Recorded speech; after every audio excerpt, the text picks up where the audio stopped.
Rise and shine mga ka-Rispi, eto na po ang araw-araw na inaabangang mga gabay, patnubay, palala at prediksyon ni Master Hans Kua ngayong araw ng Thursday, February 27, 2025. Para sa mga pinanganak ng Year of the Rat, magkaroon ng clarity ang dating alitan na udlot sa paanilangan. Stay positive, change ang magdadala ng saya sa relasyon. Red at 4 ang swerte kay Year of the Rat. Kay Year of the Ox naman, punta naman tayo kay Year of the Ox. Today, magkakaroon ng pagkakataon na magpakitang gila sa opisina. Do your best, pero make sure na alam mo ang limitasyon mo o kung ano ang talagang gusto mong mangyari. Blue at 5 ang swerte kay Year of the Ox. Kay Tiger naman tayo panatili ang positive mindset tungkol sa pera. Tuloy lang din sa pagtatabi ng pera para sa future expenses o savings. Pink at 7 ang swerte kay Year of the Tiger.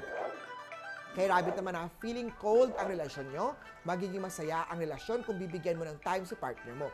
You do you at hayaan mo magkaroon siya ng time para sa sarili niya. Hindi laging magkasama. Orange at 2 ang swerte kay Year of the Rabbit. Kay Dragon naman tayo, umiwas o iwasan gumastos sa mga bagay na hindi naman kailangan. Mag-focus sa priorities at pag-iipon para sa business dream mo. Purple at 8 ang swerte kay Year of the Dragon. Kay Year of the Snake naman mag-isip ng bagong paraan upang kumita. Maging original. Tigilan na ang pag-compare sa sarili sa ibang tao. Gold at 9 ang swerte kay Year of the Snake. Eto naman, Year of the Horsey. Ang pagiging tapat sa sarili ay magdadala ng tamang tao sa buhay mo.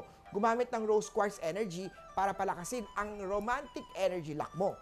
Purple at 2 ang swerte kay Year of the Horsey. Kay Year of the Goat naman ang pagiging open-minded sa bagong ideas ang magdadala ng success. Think out of the box. Magpa-astrology reading kay Master Hans Kua. Yellow at 1 ang swerte kay Year of the Goat. Sa monkey naman na magkakaroon ka ng bagong inspirasyon sa trabaho mula sa success ng iyong kasamahan. You are a team player. Mas maganda ang nagiging output kapag teamwork. Pink at 7 ang swerte kay Year of the Monkey.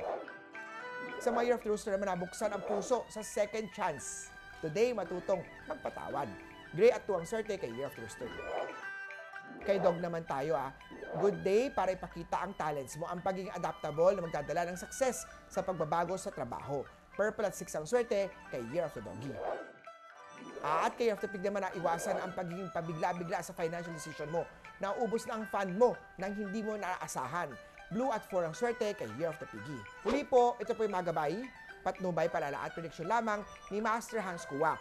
Nasa inyong mga kamay nasa lalay ang inyong tagumpay. Kaya always be positive at i-claim ang mga swerte, mga ka-RSP.